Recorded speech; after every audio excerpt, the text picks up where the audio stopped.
드리겠습니다. 안녕하세요. 오늘은 이제 사회적 거리두기도 거의 이제 끝이 난 시점에 온 것 같아서 계시록을 조금 정리하는 그런 좀 시간을 좀 가져보려고 합니다. 우리가 처음에 앞에 보시는 이제 그 장면이 처음 이제 계시록 시작하면서 첫 화면에 띄웠던 내용입니다. 기억하십니까? 네. 잘 이제 표시는 안 되는데 거기 보면 반짝반짝 하는 게 저게 이제 새 예루살렘이라고 성경에 묘사되어 있는 것을 이제 묘사한 것입니다. 그래서 12,000 스타디움의 정육면체의 이곳이 우리가 가게 될 소위 이제 천국이라고 일컫는 성경에서는 예수님을 이것을 처소라고 이렇게 말씀하셨습니다. 주님이 이제 공중으로 가시면서 내가 처소가 예비되면 다시 오겠다 이렇게 얘기하셨잖아요. 그래서 그 처소를 준비하고 있는데 그 처소가 우리가 말하고 있는 천국의 의미로 이해하는 것이 옳지 않은가 이렇게 생각하고요. 이 부분은 특별하게 언급을 한 적은 없는데요. 한번 이렇게 짚고 넘어가겠습니다. 성경에 나타난 하나님 나라의 단계라고 이렇게 제가 얘기해 놨어요. 세례 요한이 와서 했던 말이 있죠. 뭐라고 얘기했습니까? 회개하라, 천국이 가까웠다 이렇게 얘기했어요. 자, 거기서 말하는 천국은 어떤 천국을 의미하는 것인가? 이제 그런 생각도 해보셨습니까? 성경에는 이 하나님의 나라, 보통 이 천국이 한자잖아요. 그것을 이게 우리가 이제 번역해서 얘기를 하면 하나님의 나라로 이렇게 표현할 수가 있는데 이제 구약에 보면은 선지자들이 예언한 하나님의 나라가 있어요. 하나님의 나라를 예언했잖아요. 그렇죠? 근데 그 하나님의 나라의 예언에는 아주 뭐랄까요? 구체적인 어떤 우리가 생각하는 그런 천국의 의미의 하나님 나라가는 아닙니다. 그들에게 얘기한 지상 낙원에 대한 그와 같은 하나님의 나라로 그들이 인식하고 있었어요. 하나님께서 그들의 불순종을 통해서 깨어져 버린 그것을 다시 이제 메시아를 보내서 회복하시겠다고 하는 그러한 의미에서의 하나님의 나라를 예언된 하나님의 나라라고 이렇게 얘기합니다. 그리고 두 번째 임박한 하나님의 나라가 있어요. 이제 임박한 하나님의 나라는 아까 말씀드린 회개하라 천국이 가까웠다 이렇게 얘기할 때 그 세례 요한이 얘기하고 있는 그 천국이 바로 임박한 하나님의 나라입니다. 자, 이 임박한 나라는 우리가 아는 천국일까요? 아니면 이스라엘과 관련된 천국일까요? 이스라엘과 관련된 것입니다. 자, 이게 우리 성경 읽으면서 헷갈리는 부분들이에요. 실제로 회개하라 천국이 가까웠다 얘기할 때 우리는 우리식으로 생각하죠. 그냥 이제 천국이 가까웠다 이렇게 생각하지만 이스라엘에게 선포된 얘기입니다. 다시 말해서 예언되어졌던 그 지상 낙원 하나님의 나라를 얘기하고 있는 것이었습니다. 그래서 회개하라 천국이 가까웠다 얘기하는 것은 바로 예수 그리스도가 오셔서 회복하게 될 그 나라를 얘기하고 있었습니다. 그래서 이것을 임박한 하나님의 나라라고 우리가 표현할 수가 있고요. 그리고 세 번째가 나오는데 과도기적인 하나님의 나라가 나옵니다. 그거 아시죠? 예수님께서 이제 바리새인들 사이에 이렇게 갇히셨을 때 하나님의 나라가 너희 안에 있다 이런 표현을 쓰신 적이 있었어요. 자, 거기서 말할 때 하나님의 나라는 예수 그리스도 그분을 가리키고 있었습니다. 자, 보통 너희 안에라고 표현할 때 우리 마음을 지칭하는 게 아니라 around라고 하고 영어로. 그러니까 그를 둘러싸고 있는 중심에 있는 예수 그리스도를 가리키고 있었습니다. 다시 말해서 이 과도기적인 하나님의 나라는 좀 복잡한 하나님의 나라예요. 이것은 이스라엘과도 해당이 되었고 또 우리가 지금 기대하는 그 새 예루살렘과도 좀 관련성이 있습니다. 이게 함축적인 거예요. 그래서 이것을 과도기적이고 한시적인 하나님의 나라라고 하는 거예요. 그래서 하나님의 나라가 이미 임했다 이렇게 표현하잖아요. 그렇죠? 구원받은 사람은 우리는 실질적으로 천국에 들어가 있지는 않지만 우리는 하나님의 백성이라고 얘기하잖아요. 이것을 일컬어서 우리가 과도기적인 한시적인 하나님의 나라라고 지칭하고 있는 것입니다. 그래서 이 하나님의 나라는 지상 낙원보다는 우리가 가게 될 새 예루살렘과 더 밀접한 관련성이 있다라고 보시면 됩니다. 그 다음에 네 번째가 궁극적인 최종적인 하나님의 나라가 있습니다. 이 나라는 앞에서 말씀드린 이 처소 새 예루살렘을 가리킨다고 볼 수 있고요.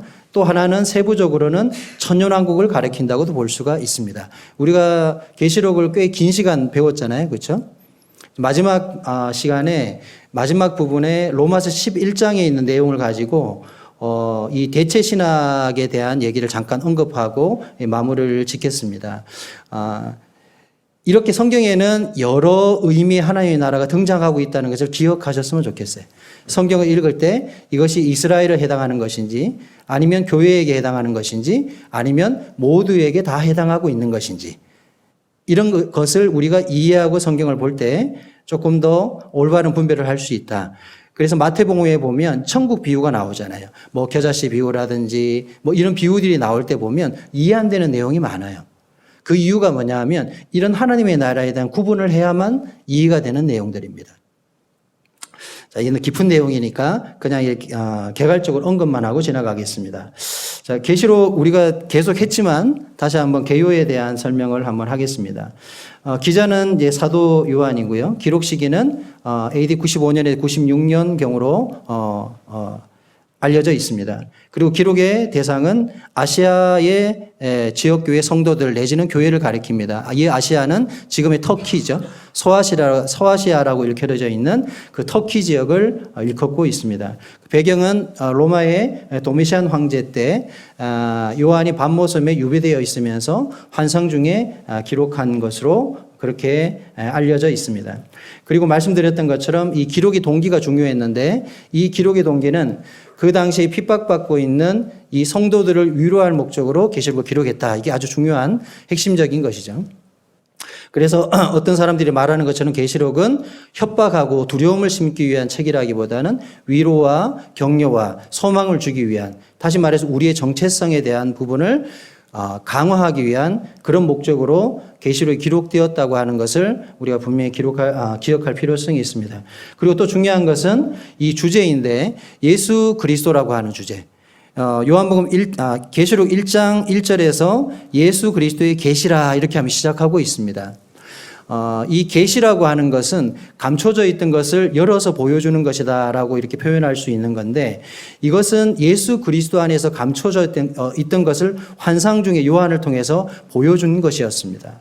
그래서 이 모든 계시록에 나오는 내용의 핵심적인 주제는 예수 그리스도를 가리킵니다. 그리고 지난번에 말씀드린 것처럼 요한계시록은 은혜의 입장에 쓰고 있지 않고 심판주로서의 예수 그리스도를 설명하고 있습니다. 과거에 십자가에 매달리시던 그 나약하고 정말 어찌할 바 모르는 그러한 주님의 어떠한 모습을 말하고 있는 것이 아니라 이제 당당히 만왕의 왕으로서 모든 만물의 주로서의 이 땅에 오셔서 모든 권한을 행사하시는 그러한 분으로서 예수 그리스도를 묘사하고 설명하고 있다라는 것이죠. 그래서 예수 그리스도의 그러한 어떠한 하나님 되심에 대해서 아주 자세하게 설명하는 것이 바로 계시록이라고 우리가 볼 수가 있습니다. 자, 그리고 중요한 게 있었죠. 이 기록의 범위에 대한 부분이었는데 중요한 것은 장차 될 일이었죠. 왜냐하면 많은 부분은 앞으로 되어질 일을 기록하고 있었기 때문에 그렇습니다. 여기에서 내 본 것은 예수 그리스도에 대한 환상과 그 다음에 이제 있는 일은 아시아 7교회에게 보낸 2장과 3장에 기록되어 있던 서신의 내용이었죠. 그렇죠? 그리고 그 다음 이후부터 등장하게 되는 환상의 모든 내용들이 장차 될 일이었다는 것입니다. 다 아시는 거지만 다시 이렇게 짚으면 또 이게 기억이 납니다. 계시록을 공부하는 목적의 중요성에 대한 또 말씀을 드렸는데 위로와 각성과 소망과 정체성이라고 이렇게 말씀을 드렸어요. 사실 우리가 마지막을 기억한다라는 것은 그리스도인들이 자신의 정체성을 유지하는 가장 큰 비결이라고 생각이 들어요. 요즘 이제 러시아의 사태가 코로나는 잠잠해져 가고 있지만 실제로 이 러시아가 아주 무모한 행동들을 하는 것을 우리는 언론을 통해서 접하고 있죠. 그러니까 상식적으로 이해 안 되는 행동들을 하고 있어요. 지금 21세기 이런 세상에 저런 재래식 전쟁을 일으키고 어떤 학살에 가까운 이런 전쟁을 하고 있다는 건 참 이해하기 힘들죠. 근데 이것이 하나님의 섭리대로 되어가고 있다는 것을 우리는 부정할 수가 없습니다. 그들의 목적이 뭘까요? 나라의 확장이고요. 그리고 그들의 입지의 확장입니다. 다시 말해서 흑해로 내려가는 데 대한 어떤 그 부분을 확보하기 위한 그런 목적을 갖고 있어요. 그러니까 나중에 우리의 전쟁은 대부분 자원이나 식량이나 이런 것을 동기로 하는 전쟁이 벌어지게 됩니다. 그래서 나중에 아마겟돈 전쟁이라고 하는 전쟁이 벌어지게 될 때 학자들은 러시아가 주축이 되어서 이 곡과 마곡 땅에 있는 곡이라고 하는 이 왕이 와서 전쟁을 일으킬 것이다. 이 마곡 땅이 바로 러시아 땅입니다. 그리고 곡은 마곡 땅에 사는 왕인데 그 왕이 누굴 가르치는지는 정확하게 알 수는 없습니다. 지금 하는 행태를 보면 푸틴에 버금가는 사람일 것이다 라는 생각은 들어집니다. 자, 그리고 우리 전체의 내용은 대충 아시는 내용이니까 1장에는 예수 그리스도에 대한 묘사가 대부분이 나왔고요. 그리고 2장과 3장에는 서신입니다. 편지입니다. 각 교회에게 에서버두 사빌라라고 해서 7교회에 대한 편지의 내용이 기록되어 있죠. 그리고 4장, 5장에는 하나님의 보좌와 심판주로서의 하나님 그리고 예수 그리스도가 등장하게 되고 그리고 중요한 심판이 3가지가 나오는데 인나팔 대접심판이라고 말씀드렸죠. 7인과 7나팔과 7대접이고 그리고 10장에 보게 되면 7우리의 심판이 나오는데 이 심판은 감해지는 심판으로 나옵니다.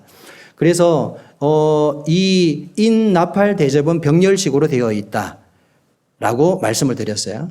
그래서 이 인심판은 전 3년 반에 벌어지는 심판을 얘기하고 그 다음에 나팔과 대접심판은 후 3년 반에 벌어지는데 이것이 병렬식으로 이렇게 일어나는 것을 기록하고 있다라는 것을 말씀을 드렸습니다.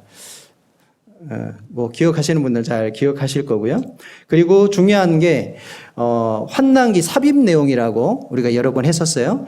그러니까 스토리가 있는데 시간수로 기록을 하고 있는 것 같은데 중간중간에 어떤 부분을 클로즈업 해가지고 삽입을 해놨어요. 그러다 보니까 순서대로 기록이 안 된 것처럼 보이는데 이 삽입구를 보시면 그 부분이 잘 이해가 됩니다. 그래서 우리가 6장에는 인심판, 8, 9장에는 나팔심판, 그리고 15장, 16장에는 대접심판이 나왔어요. 그 사이사이에 뭐가 들어가 있냐면 7장과 10장과 12장, 14장 이런 식으로 삽입 내용들이 들어가 있는데 어떤 특정한 사건을 부각하는 그러한 장들이 있습니다. 7장에는 14만 4천에 대한 내용이 나왔었고요. 우리가 지난 시간에는 13장 했었던 거 기억하시죠? 예, 바다에서 나오는 짐승과 땅에서 나오는 짐승. 그러면서 666에 관한 얘기도 이렇게 했었습니다. 이런 모든 것들이 대부분 삽입구라고 보시면 됩니다. 그러니까 환난기 안에서 벌어질 때 어떤 시점에 대한 중요한 부분을 더 떼와서 설명하고 있다. 이렇게 이해하시면 큰 무리점이 없다라고 이렇게 보여지고요. 저희가 다루지 않은 내용은 17장하고 18장의 내용인데 여기는 이 바벨론에 대한 멸망의 내용이 나와요. 그러니까 이 바벨론은 종교적 바벨론과 상업적 바벨론을 다루고 있는데 종교적 바벨론은 종교 통합체를 일컫는 거고 상업적 바벨론은 적그리스도가 자신의 어떤 권력과 정치적인 힘을 가지고 다스리는 어떤 인류의 세계를 가리킵니다. 그 힘의 근원, 돈, 경제력 이런 것을 가지고 있는 것을 하나님이 다 헐어버려요. 그래서 두 축인데 적그리스도를 지탱하고 있었던 종교적이고 정치적이고 상업적인 두 기둥을 헐어버리는 내용이 바로 17장과 18장의 내용이라고 보시면 됩니다. 이것이 끝이 나면서 바로 19장에서 예수 그리스도가 재림하십니다. 흰말을 타고 성도들과 함께 이 땅에 내려오셔서 심판하시는 거예요. 이 장면이 바로 아마겟돈 전쟁 이후에 벌어지게 되는 마지막 전쟁입니다. 이렇게 스토리가 이어지고요. 그 이후에는 이 천년왕국과 영원세계에 대해서 마지막에는 새 예루살렘 20장에는 백보자 심판이 나오고 마지막 새 예루살렘에 대해서 언급하면서 계시록을 마치게 됩니다. 큰 그림에서 이해가 되시죠? 지금 했던 내용들은요. 자, 도표도 여러 번 했었었고요. 오늘은 좀 강조해서 성도님들한테 말씀드리고 싶은 것은 이 대체신학에 관한 내용을 좀 얘기하고 싶어요. 아시는 분들은 아실 겁니다. 이 대체신학을 지난번에 설명을 할 때 이스라엘의 모든 것을 교회가 대신했다라는 것이에요. 이게 왜 중요하냐? 지난번에 제가 언약주의와 세대주의라는 것을 잠깐 언급을 했을 때 이 언약주의의 근간이 되는 것이 대체신학입니다. 대체신학이 왜 중요했냐 하면 지금의 장로교나 감리교, 세대주의는요, 일반 교계에서는 이단적인 관점으로 봅니다. 여러분 이제 유튜브 찾아보시면요, 세대주의 이렇게 치시면 좋게 표현하는 내용이 별로 안 나와요. 대부분 세대주의는 약간 이단적 사상이다 라고 하는, 이것은 종말론자들이나 뭔가 문제가 있는 어떤 그런 집단에서 가르치는 그런 극단적인 가르침이라고 얘기를 합니다. 그래서 이 세대주의를 주장하는 이 답이 원흉이라고 얘기를 해요. 그러니까 좋게 얘기하지 않습니다. 근데 우리가 믿는 신앙의 근간은 세대주의입니다. 이 세대주의의 핵심은 바로 교회와 이스라엘을 구분하는 데 있습니다. 이것이 명확하게 쓰지 않게 되면 모든 성경을 보는 기본적인 골격이나 틀이 다 흐트러져 버려요. 저도 예전에 성경을 보면서 가장 어렵고 헷갈렸던 부분이 이 부분이었고, 이것이 정립되고 난 이후에는 좀 더 확신을 가지게 되었습니다. 성경을 바라보는 시각에 있어서. 그래서 이게 대체신학이라는 것은 굉장히 광범위한 내용인데 핵심을 딱 다루면 이스라엘을 교회가 대신했다. 그러니까 이스라엘의 모든 영광을 누가 가졌다고요? 교회가 물려받은 거예요. 신약교회가. 그러면 이스라엘의 모든 영광을 교회가 물려받았다면 이스라엘은 있습니까? 없습니까? 이스라엘은 사라져버린 거예요. 이스라엘은 존재할 수 없게 된 것입니다. 왜냐? 이스라엘은 끝이 나고 그 모든 것의 영광이 누구에게 왔다고요? 우리에게 왔다는 거예요. 교회에게 모든 영광이 넘어왔다는 것입니다. 그래서 성경을 해석할 때 모든 것을 교회 관점에서, 모든 것을 신약교회 관점에서 성경을 해석하게 된 거예요. 이것이 바로 대체신학의 중요성을 다루는 내용입니다. 지난번에 제가 언약주의와 세대주의를 큰 도표로 앞에 그림으로 이렇게 설명을 드렸어요. 아마 이제 기억하시는 분들도 있을 텐데 다시 한번 제가 이 부분을 좀 언급을 하겠습니다. 이 언약주의의 핵심이라는 것은 인간 구원의 관점입니다. 핵심이 하나님께서 인간을 구원하신다는 관점이에요. 다시 말해서 주체가 누구란 얘기예요? 나란 얘기, 우리란 얘기입니다. 주인공이 우리란 얘기예요. 하나님은 우리를 구원하신 분입니다. 이게 주제예요, 주제. 그래서 여기 보면 언약주의는 인간의 필요에 초점이 맞춰져 있고, 그 다음에 인간 구속, 다시 말해서 인본주의적 관점이라고 보시면 됩니다. 그리고 구약과 신약의 구원 방법이 동일하다고 가르쳐요. 이게 무슨 말이냐? 구약에도 십자가가 나온다는 거예요. 여러분도 구약에서 십자가 본 적이 있습니까? 구약에 십자가 안 나옵니다. 예수 그리스도에 대한 메시아에 대한 약속들은 나오지만 구체적인 십자가의 죽음이 등장하지는 않아요. 그리고 교회에 대한 이론도 나오지 않습니다. 구약에는요. 이스라엘을 교회로 지칭할 때는 그건 번역상의 문제이지 우리가 알고 있는 그 에클레시아의 교회가 아니에요. 근데 우리는 구약에서 뭘 찾냐면 십자가를 찾습니다. 왜? 우리가 십자가로 구원받았기 때문에. 그래서 구약의 모든 사람들도 십자가로 동일하게 구원받는다고 믿는 거예요. 그래서 구약과 신약을 구분하지 않고 동일한 것으로 봅니다. 그리고 교회가 이스라엘은 같다. 다시 말해서 대체신학을 말합니다. 이스라엘의 모든 영광을 누가 물려받았다고요? 교회가 물려받았다는 거예요. 같다는 거예요. 그래서 이스라엘은 영적인 교회인 것입니다. 그래서 이스라엘을 우리가 들여다볼 때 거기에서 뭘 발견한다고요? 교회를 발견하는 거예요. 이거가 되게 익숙하실 거예요. 저도 그렇게 말씀을 많이 봤기 때문에 익숙합니다. 근데 큰 무리는 없어요. 왜냐하면 그런 속에서 이스라엘을 통해서 우리를 교훈하고 계시는 건 맞기 때문에. 하지만 제가 말씀드리는 건 팩트를 얘기하는 거예요. 우리가 교훈과 적용을 가져올 수는 있지만 팩트에 있어서 사실 유무에 있어서는 이스라엘과 교회는 다르다는 것입니다. 그 근간은 마지막에 제가 찾아서 보겠습니다. 그리고 중요한 거 한 가지, 가시적인 천연왕국을 인정하지 않습니다. 다시 말해서 앞으로 오게 될 7년 환란 이후에 오게 되는 천년왕국을 인정하지 않습니다. 그 천년왕국은 그냥 영적인 표현이라는 것이에요. 자, 그리고 이 세대주의 개요를 보시면 반대된다고 보시면 됩니다. 좌측편 위에 보시면요. 세대주의는 하나님께 초점이 맞춰져 있고 다시 말해서 하나님의 영광의 관점이라는 것이고요. 그리고 신본주의적이라는 것입니다. 이걸 조금 더 부연 설명하게 되면 언약주의의 시각은 인본주의적이라고 그랬잖아요. 그러니까 예수 그리스도의 죽으심과 하나님의 모든 경륜은 누구를 향해 있다고요? 인간을 향해 있다는 거예요. 이게 언약주의의 시각이에요. 세대주의 시각은 어떻습니까? 인간을 향해서 인간을 구속하고 다시 원래 하나님께서 자신의 형상을 따라 만드신 그 뜻을 회복하셔서 우리를 통해서 하나님께 영광을 돌리는 데까지 가는 것. 이것을 세대주의의 시각이라고 합니다. 그럼 핵심이 누굽니까? 주체가 누구죠? 하나님이 되는 거예요. 성도님들 보실 때 어떻습니까? 언약주의적인 이 인본주의적 관점이 더 성경적인 것 같아요? 아니면 신본주의적 관점이 더 성경적인 것 같습니까? 신본주의죠. 하나님이 우리를 구원하신 것은 단순히 우리를 지옥에 보내지 않는 것에 끝나지 않는다는 것이죠. 우리 다 알고 있습니다. 우리를 기능적으로 회복하시고 하나님의 그 선하신 뜻을 따라 살게 하는 것. 하나님의 영광을 위해서 우리의 본래의 위치로 돌아가게 하는 것. 이것이 구속의 목적이라는 것입니다. 그래서 복음이라는 것은 좁은 의미에서는 십자가를 말하지만 복음이라는 것은 예수 그리스도에 관한 것이라고 로마서 1장에서 가르치고 있는데 이 유앙겔리온이라고 하는 이 헬라어의 의미는 복음인데 유안겔리온 안겔로스라고 그래서 천사의 좋은 소식 뭐 이런 뜻이에요.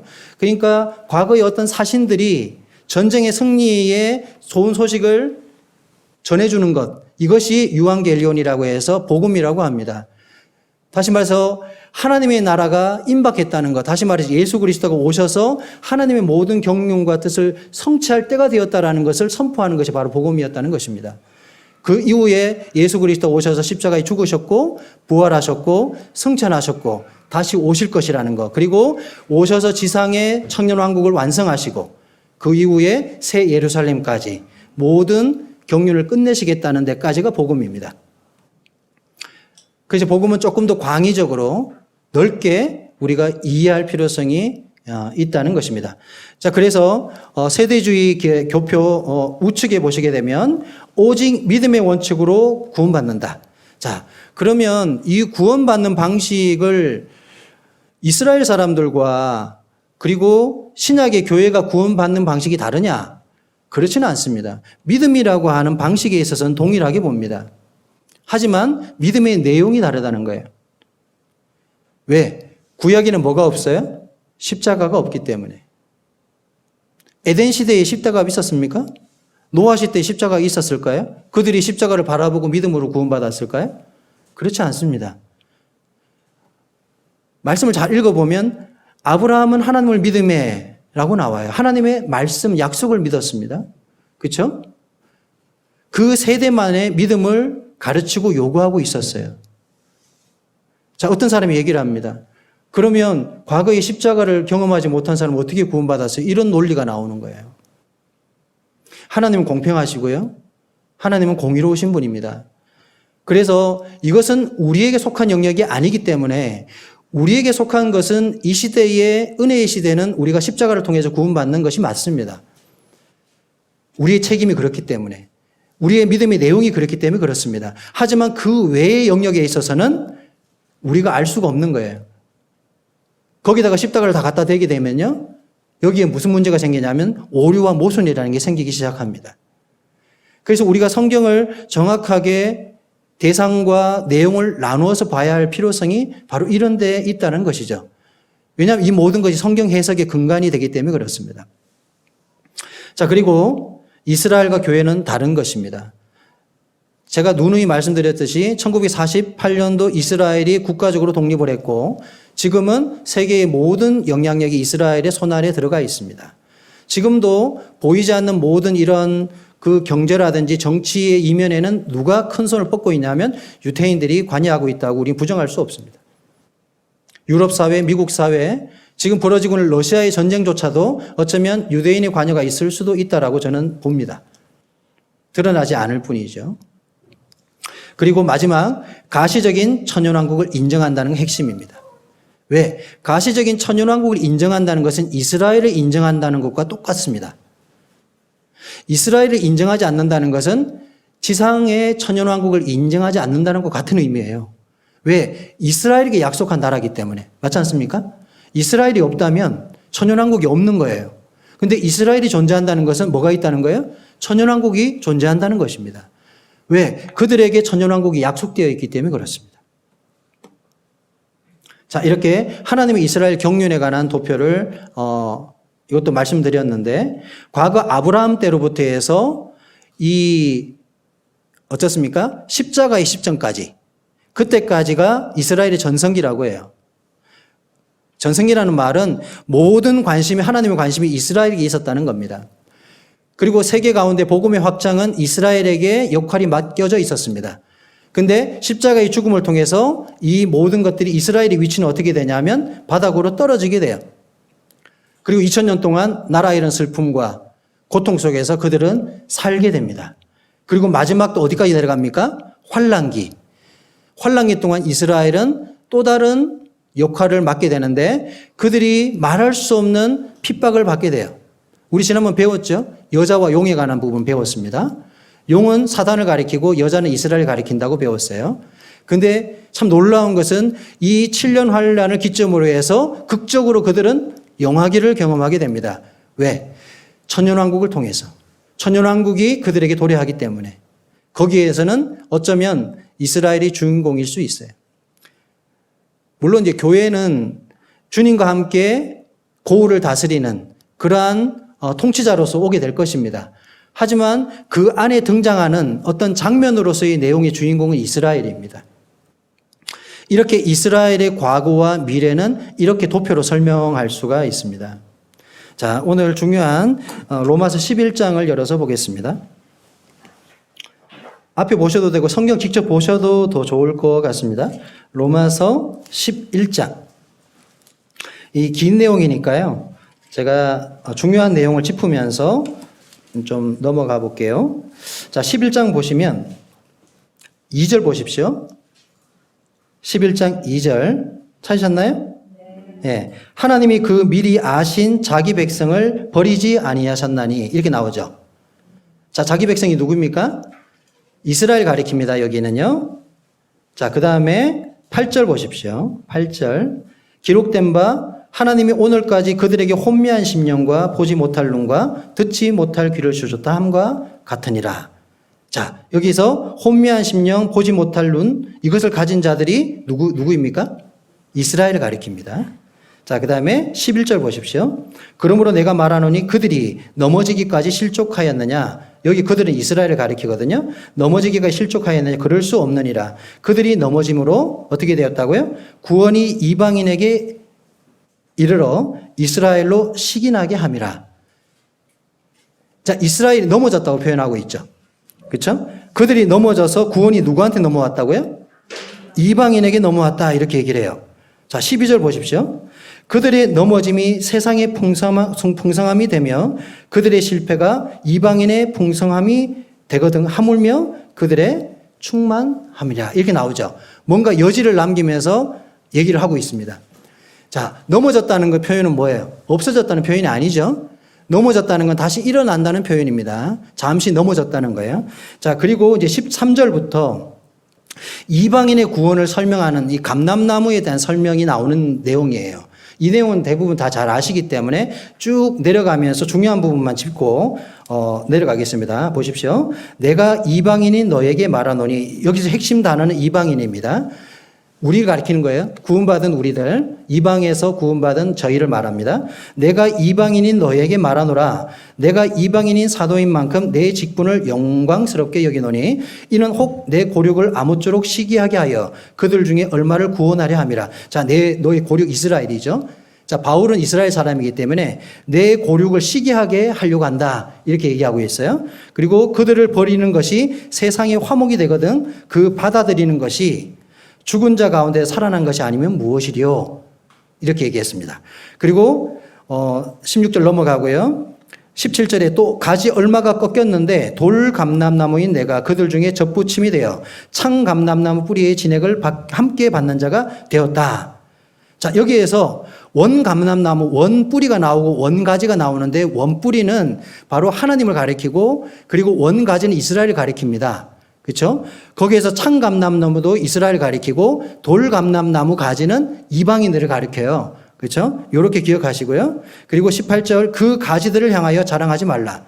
접붙임을 당했는데 우리가 돌감람나무였는데 잘려가지고 어디에 붙었다고요? 창감람나무에 접붙임을 당했어요. 자, 접붙임을 됐으니까 나는 어디에 붙어 있어요? 우리가 창감람나무에 지금 붙었어요.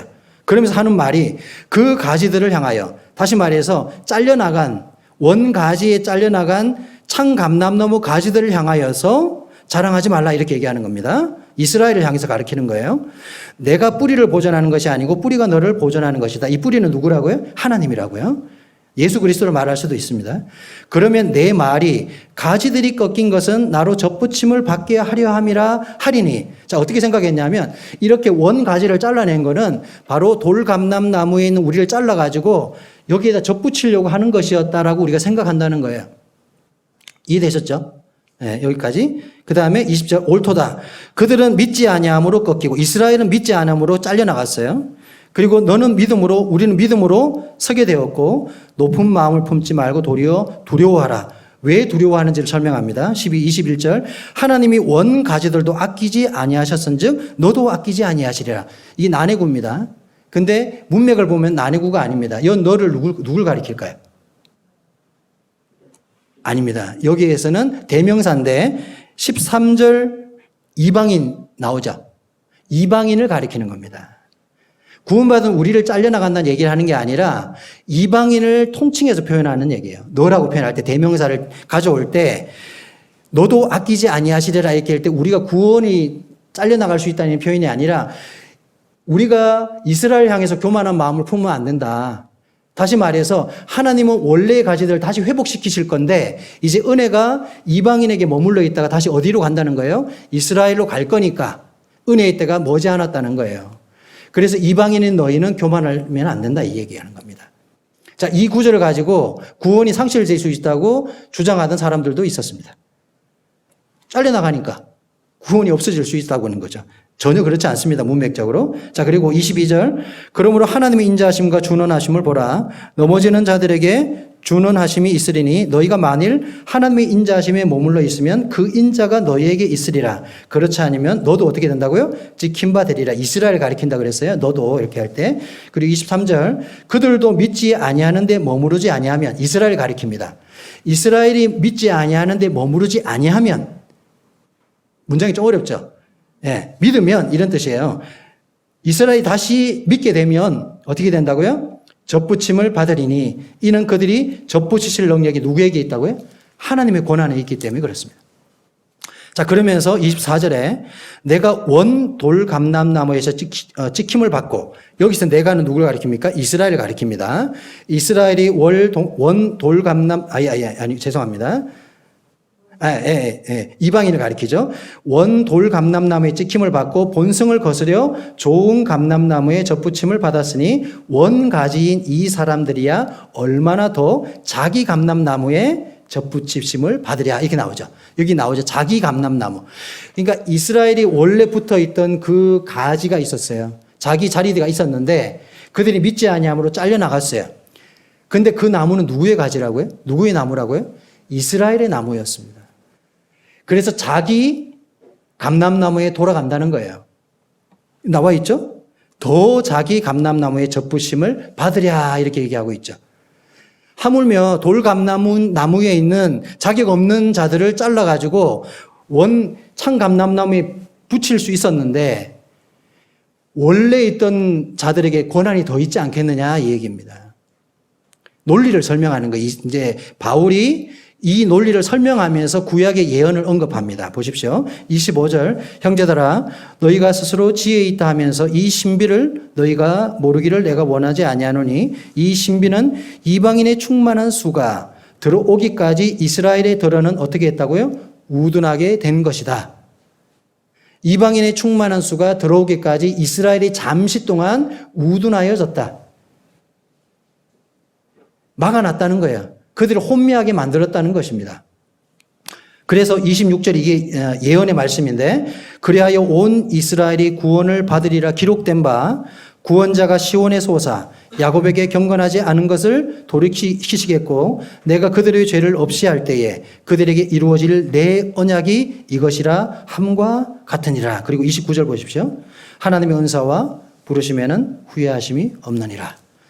이스라엘에 대한 내용입니다. 자, 쭉 살펴보니까 흐름이 보이시죠? 그래서 이 로마서 11장에 나오는 내용은요, 대체 신학을 주장하는 자들의 논리를 근본적으로 흔들 수 있는 내용이고요.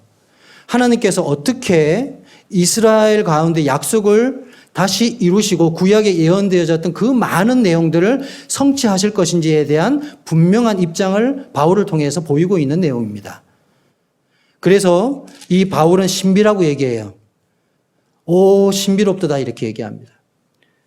자, 33절 보십시오. 11장 33절에 깊도다 하나님의 지혜와 지식의 풍성함이요 그의 판단은 헤아리지 못할 것이며 그의 길은 찾지 못할 것이다. 누가 주의 마음을 알았느냐? 누가 그의 모사 좋은 자가 되었느냐? 자, 이 말은 뭐냐?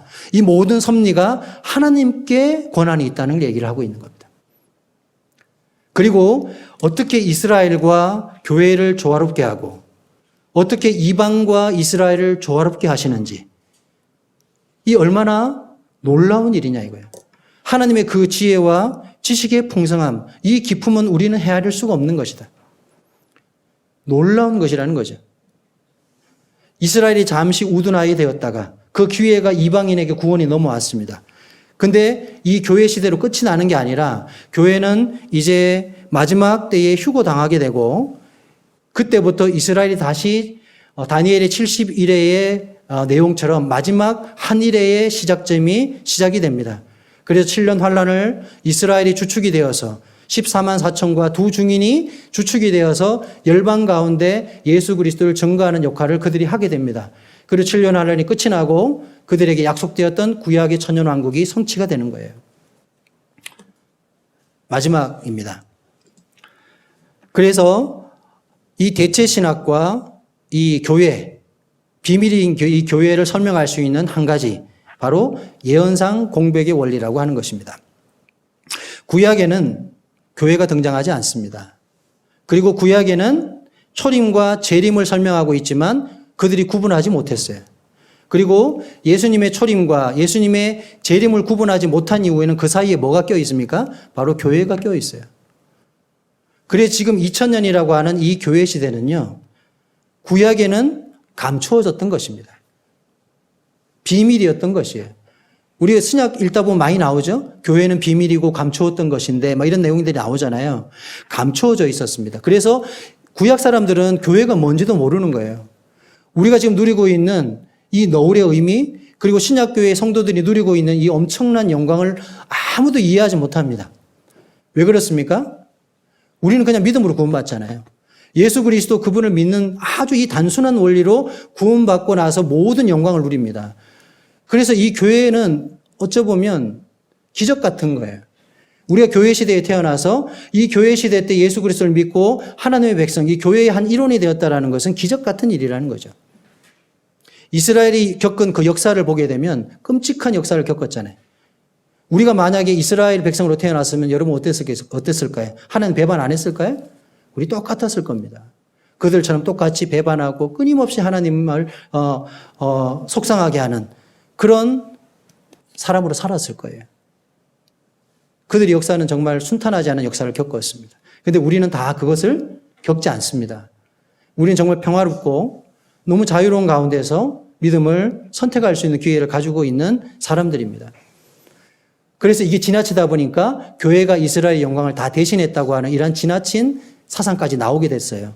왜 그랬냐 하면 이스라엘이 멸망당하고 난 다음에 1세기 지나고 나서 이스라엘은 세상 가운데 사라졌어요. 그래서 초기 교부들, 초기 성경을 가르치던 사람들은 세상 가운데 이스라엘이 없었기 때문에 이스라엘 설명할 수 없는 거예요. 여기 나오는 이 말씀도 이해될 수가 없는 거였죠. 그래서 영적으로 이 말씀을 풀어야 했다는 거죠. 그러니까 이스라엘과 관련된 걸 다 누구에게 적용시켰다고요? 바로 신약교회 성도들에게, 교회에게 다 적용해서 교훈했습니다. 그래서 이 대체 신학이 오랜 시간 동안 자리 잡게 된 거예요.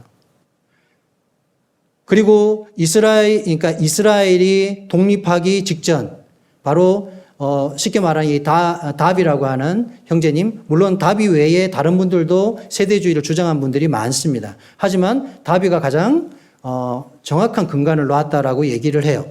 이스라엘이 회복하기도 전에 이스라엘의 존재를 믿었습니다. 왜? 하나님 말씀은 오류가 없기 때문에, 하나님 말씀대로 될 거라고 믿었기 때문에 그렇게 가르쳤고 그렇게 믿었어요. 대단한 믿음이죠. 그리고 실제로 이스라엘이 독립하게 되었어요. 언약주의자들, 무천년자들이나 후천년자들, 이런 모든 자들은 이것을 부정했습니다. 이스라엘의 그 나라의 회복을 부정했고 이것은 있을 수 없는 일이다. 실제로 그들은 진짜 나라가 아니다. 지금도 그렇게 얘기하는 사람들이 있습니다. 하지만 지금은 많은 상황이 바뀌었어요. 왜? 이스라엘은 부정할 수 없는 우리 가운데 현실이 되었습니다. 그리고 이 세대주의 입장이라는 것은 극단적인 세대주의, 그러니까 종말론은 세대주의에서 나오는 거예요. 그러니까 우리나라에서 다미성교회라든지 종말론을 주장하는 모든 사람들은 세대주의의 근간에서 종말론을 가리킵니다. 이것을 가리켜서 극단적 종말론이라 그래요. 근데 우리는 건전한 종말론을 가르치는 거거든요. 왜? 마지막은 있는 거니까. 그들이 말하는 사람들 겁주고 뭔가 어떤 무서움을 심어가지고 자신들의 어떤 권력을 취하려고 하는 이런 극단적인 종말론을 말하는 것이 아니라는 거죠. 성경대로 보고 성경대로 믿으면 거기에는 세대주의적인 관점이 보인다는 것입니다. 그래서 오늘 마지막 이 우리가 계시록을 생각하면서 이 교회의 지위, 교회의 위치, 우리는 7년 환란을 경험하지 않을 그러한 영광을 가지고 있습니다. 우리가 공부했잖아요. 그 무서운 환란기를 우리가 통과하지 않고요. 그리고 주님이 오실 때 우리가 교회가 휴거당해서 공중으로 들림당하게 될 것입니다. 그리고 2000년의 역사에 이 예언상 공백되었던 이 교회의 비밀은 이 지상에서 사라지는 거예요. 이게 성경의 경륜이라는 것입니다. 그리고 우리는 이러한 교회 시대의 마지막 지점에 와 있다는 이 경각심, 각성을 가르치는 것이 바로 요한계시록의 어떤 목적이라고 볼 수가 있습니다. 자, 오늘 내용은 여기까지 하고 마치도록 하겠습니다. 감사합니다.